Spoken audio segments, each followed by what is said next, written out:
in the next 4 years.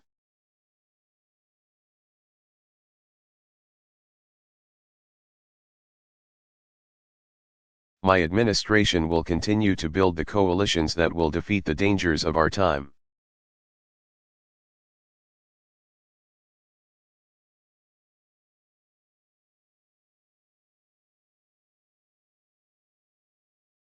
In the long term, the peace we seek will only be achieved by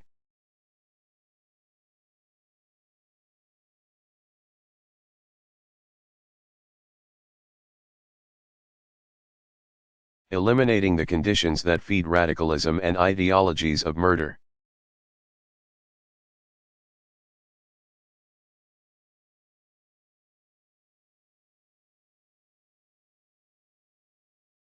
If whole regions of the world remain in despair and grow in hatred, they will be the recruiting grounds for terror.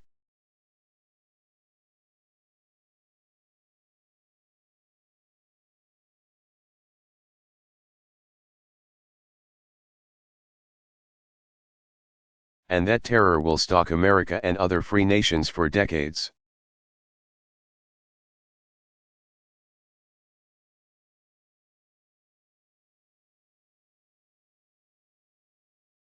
The only force powerful enough to stop the rise of tyranny and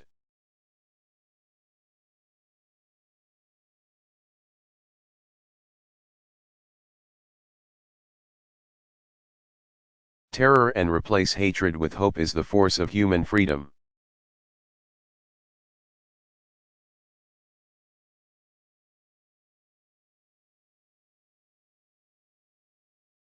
Our enemies know this, and that is why the terrorists are caught recently.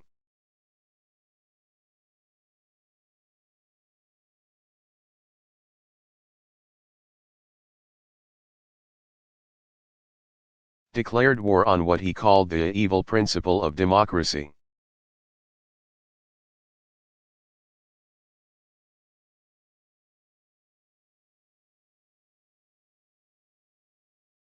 And we've declared our own intention: America will stand with the allies of freedom to support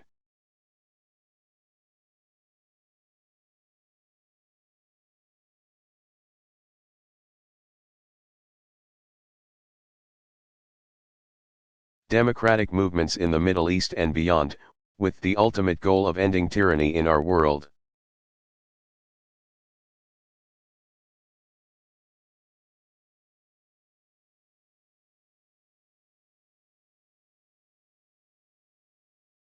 The United States has no right, no desire, and no intention to impose our form of government on anyone else.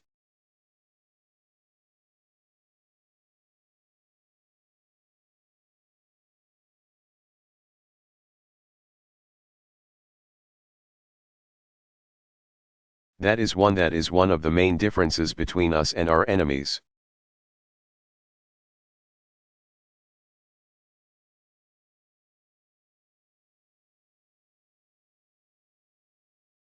They seek to impose and expand an empire of oppression, in which a tiny group of brutal,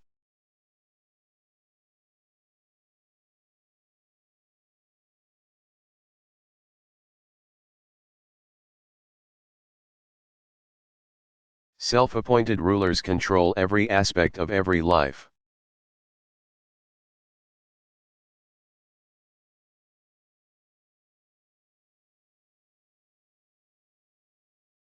Our aim is to build and preserve a community of free and independent nations.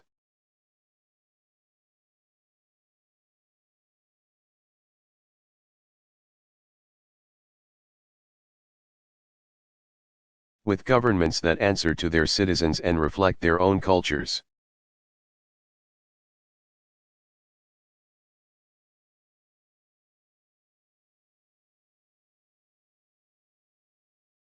And because democracies respect their own people and their neighbors, the advance of freedom will lead to peace.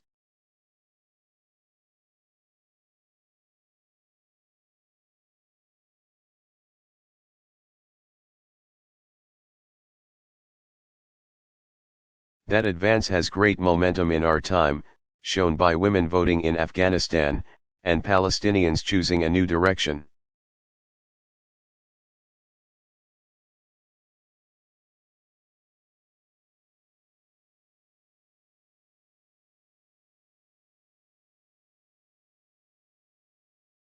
and the people of Ukraine asserting their democratic rights and electing a president.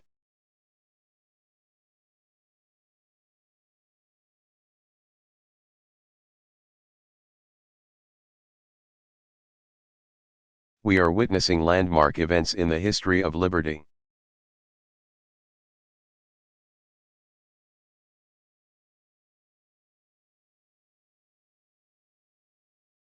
And in the coming years, we will add to that story.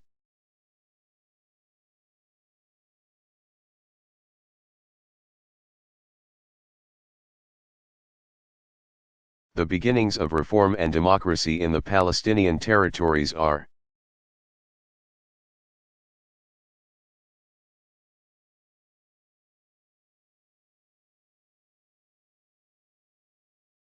now showing the power of freedom to break old patterns of violence and failure.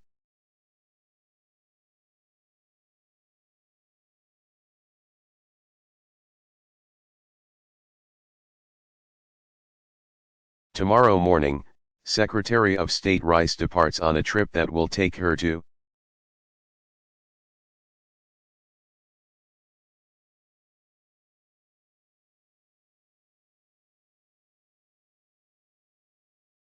Israel and the West Bank for meetings with Prime Minister Sharon and President Abbas.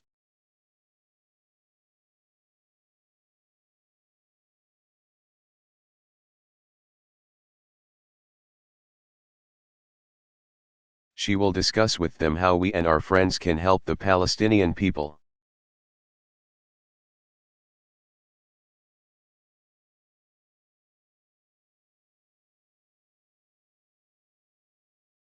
End terror and build the institutions of a peaceful, independent, democratic state.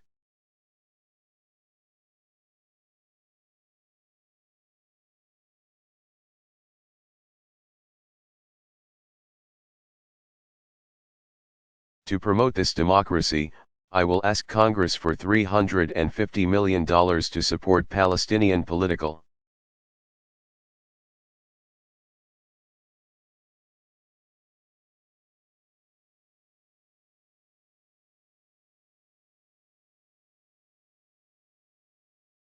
economic and security reforms. The goal of two democratic states, Israel and Palestine.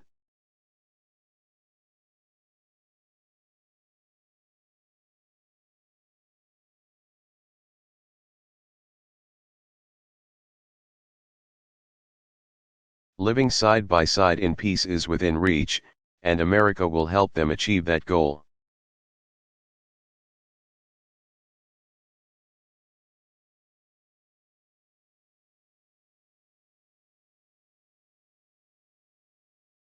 To promote peace and stability in the broader Middle East, the United States will work with our friends.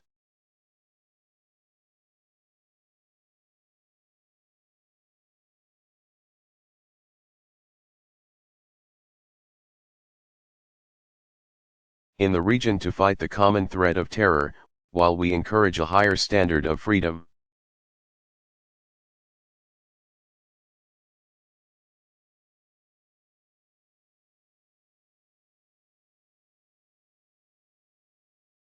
Hopeful reform is already taking hold in an arc from Morocco to Jordan to Bahrain.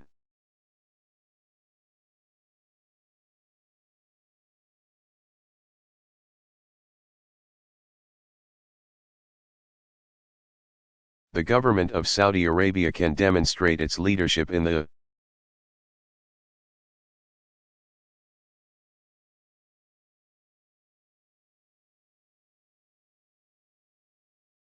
region by expanding the role of its people in determining their future.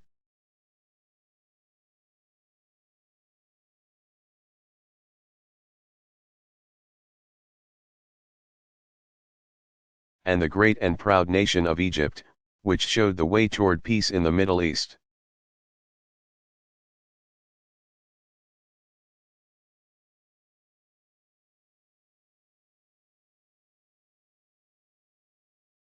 Can now show the way toward democracy in the Middle East.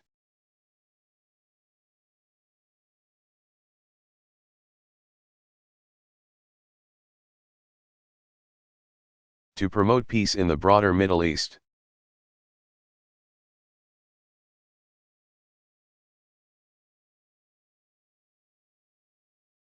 We must confront regimes that continue to harbor terrorists and pursue weapons of mass murder.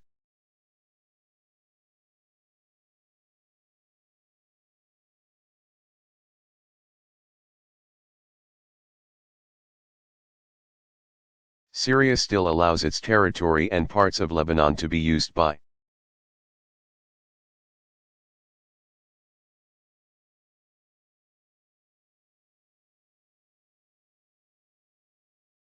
terrorists who seek to destroy every chance of peace in the region.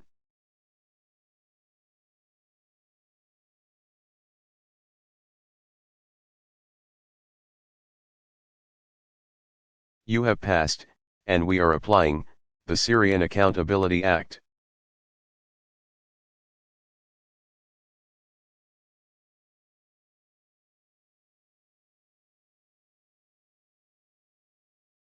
And we expect the Syrian government to end all support for terror and open the door to freedom.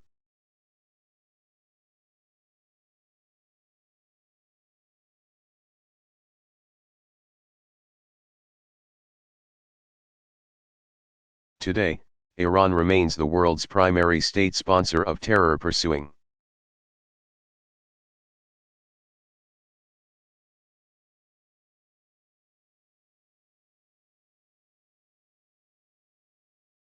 nuclear weapons while depriving its people of the freedom they seek and deserve.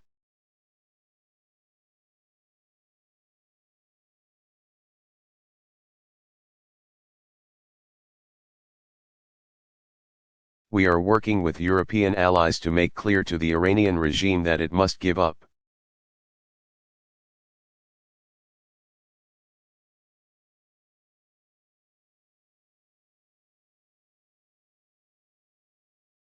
its uranium enrichment program and any plutonium reprocessing and end its support for terror.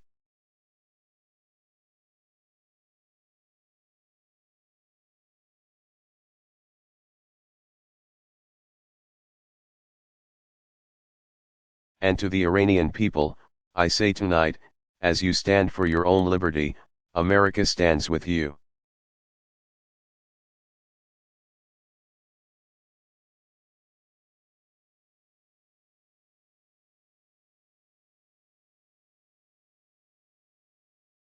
Our generational commitment to the advance of freedom.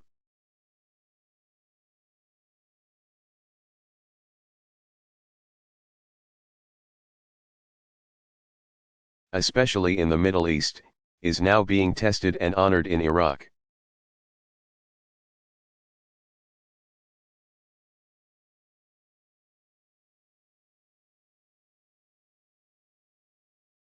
That country is a vital front in the war on terror.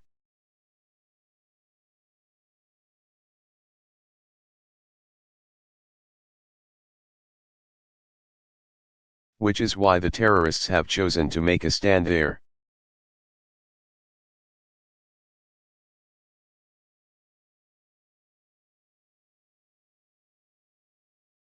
Our men and women in uniform are fighting terrorists in Iraq so we do not have to face them here at home.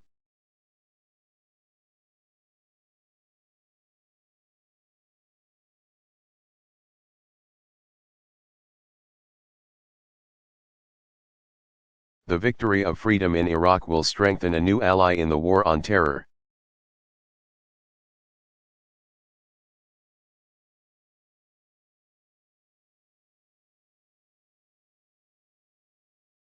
Inspire democratic reformers from Damascus to Tehran, bring more hope and progress to a troubled region.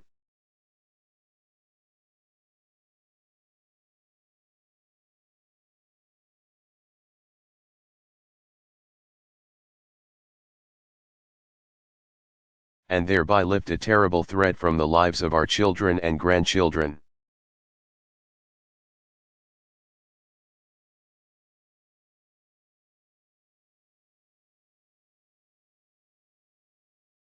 We will succeed because the Iraqi people value their own liberty, as they showed the world last Sunday.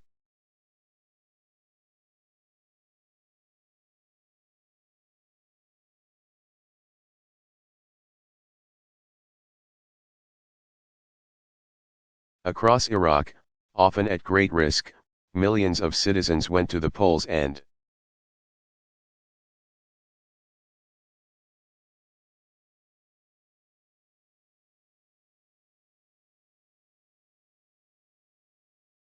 elected 275 men and women to represent them in a new transitional National Assembly.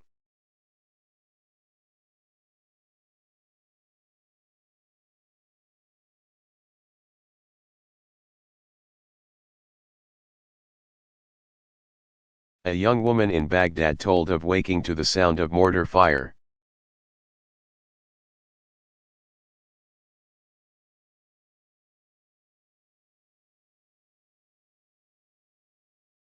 On election day and wondering if it might be too dangerous to vote.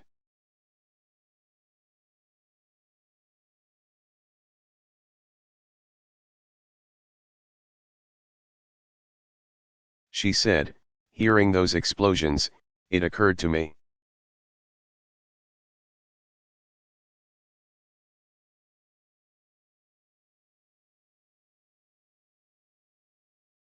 The insurgents are weak, they are afraid of democracy, they are losing.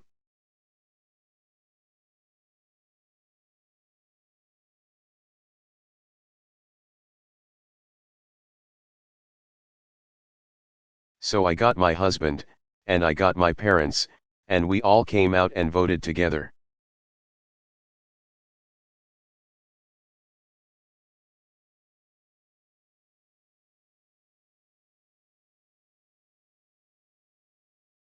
Americans recognize that spirit of liberty, because we share it.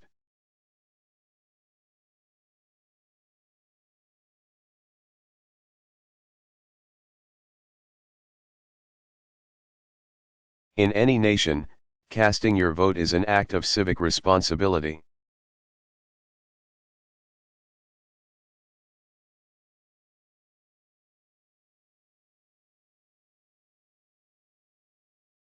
For millions of Iraqis, it was also an act of personal courage, and they have earned the respect of us all.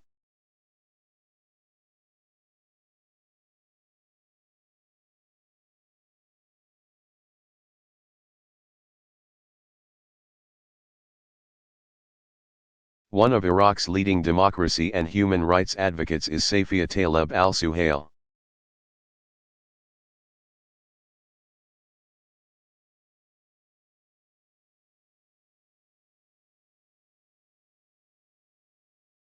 She says of her country, "We were occupied for 35 years by Saddam Hussein. That was the real."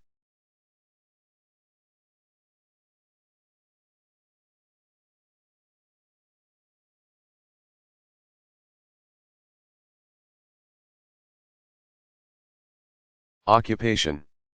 Thank you to the American people who paid the cost, but most of all to the soldiers.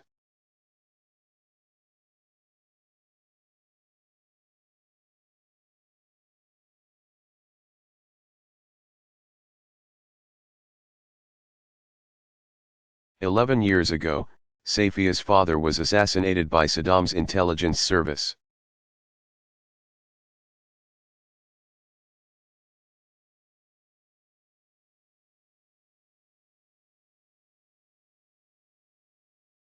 Three days ago in Baghdad, Safia was finally able to vote for the leaders of her country.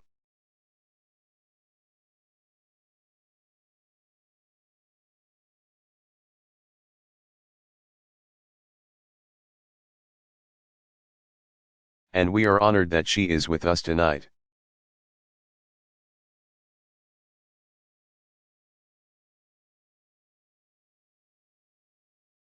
The terrorists and insurgents are violently opposed to democracy and will continue to attack it.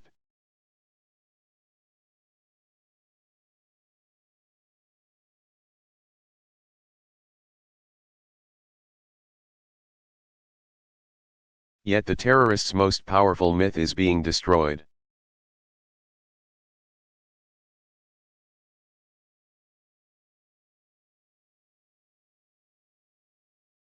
The whole world is seeing that the car bombers and assassins are not only fighting coalition forces.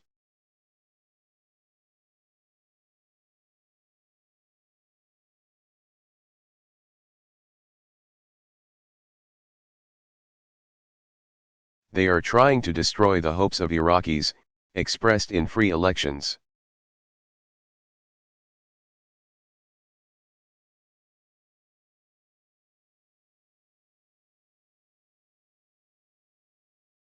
And the whole world now knows that a small group of extremists will not overturn the will of the Iraqi people.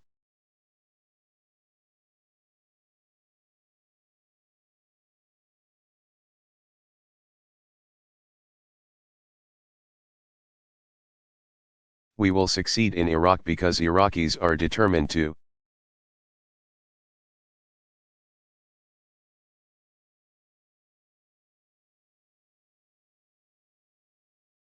Fight for their own freedom and to write their own history.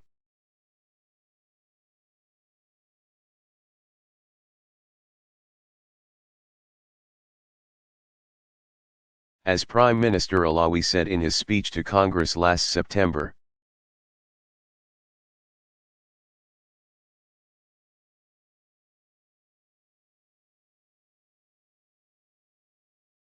ordinary Iraqis are anxious to shoulder all the security burdens of our country as quickly as possible.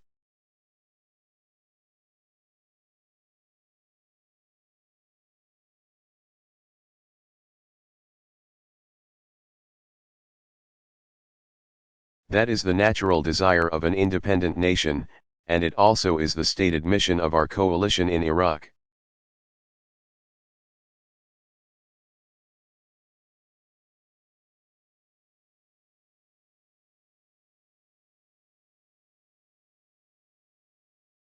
The new political situation in Iraq opens a new phase of our work in that country.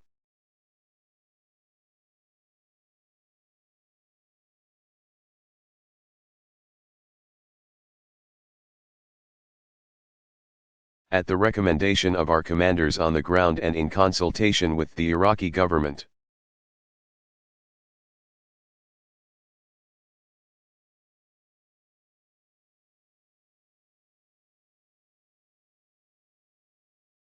We will increasingly focus our efforts on helping prepare more capable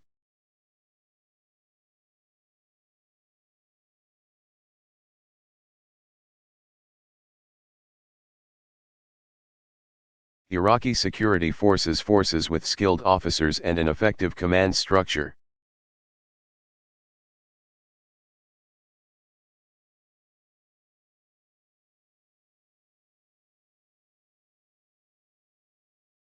As those forces become more self-reliant and take on greater security responsibilities,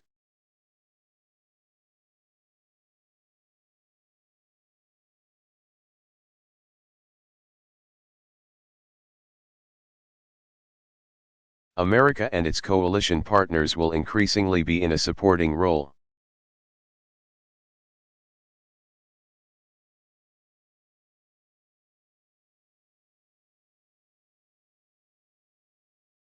In the end, Iraqis must be able to defend their own country.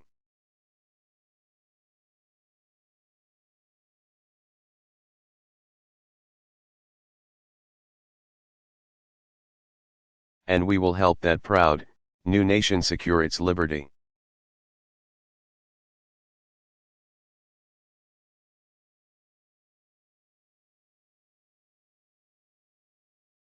Recently an Iraqi interpreter said to a reporter, "Tell America not to abandon us."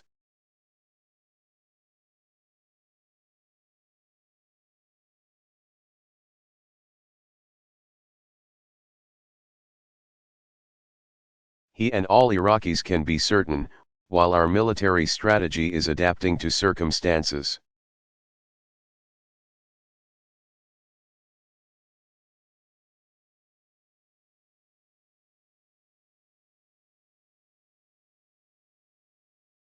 Our commitment remains firm and unchanging.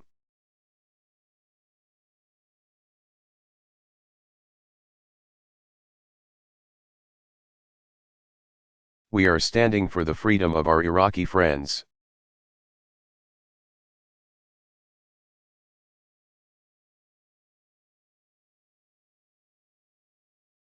And freedom in Iraq will make America safer for generations to come.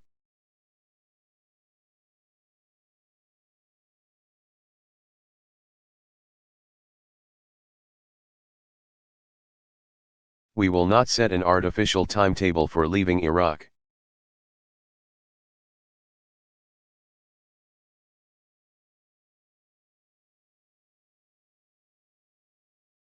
Because that would embolden the terrorists and make them believe they can wait us out.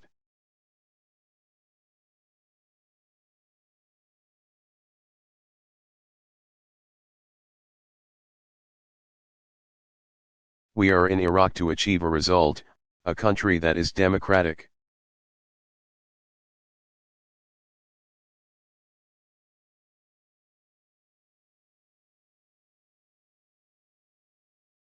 Representative of all its people, at peace with its neighbors and able to defend itself.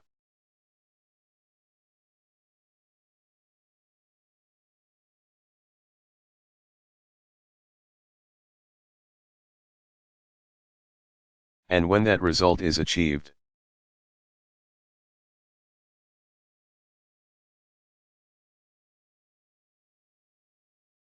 our men and women serving in Iraq will return home with the honor they have earned.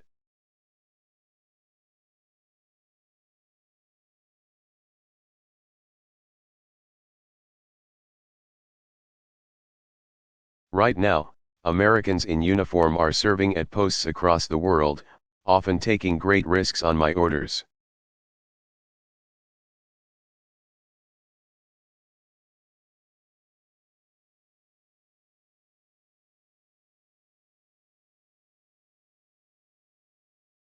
We have given them training and equipment.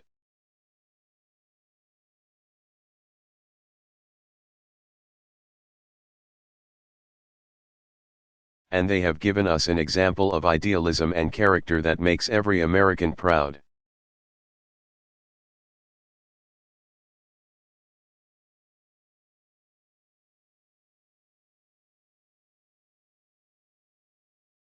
The volunteers of our military are unrelenting in battle, unwavering in loyalty.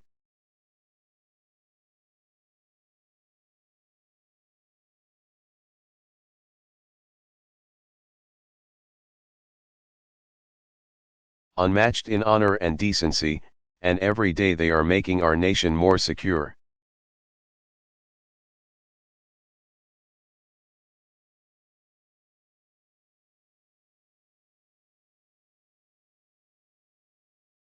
Some of our servicemen and women have survived terrible injuries.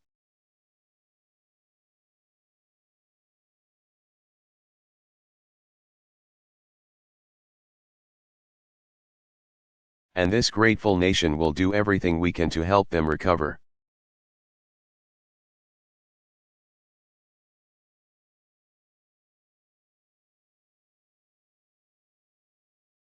And we have said farewell to some very good men and women who died.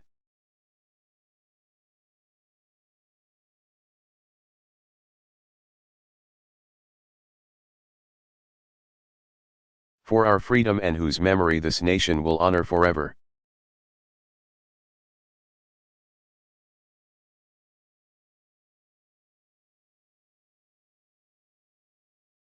One name we honor is Marine Corps Sergeant Byron Norwood of Pflugerville.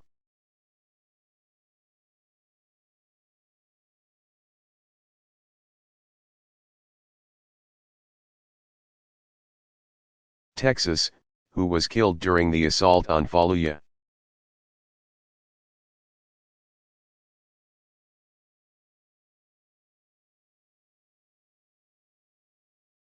His mom, Janet, sent me a letter and told me how much Byron loved being.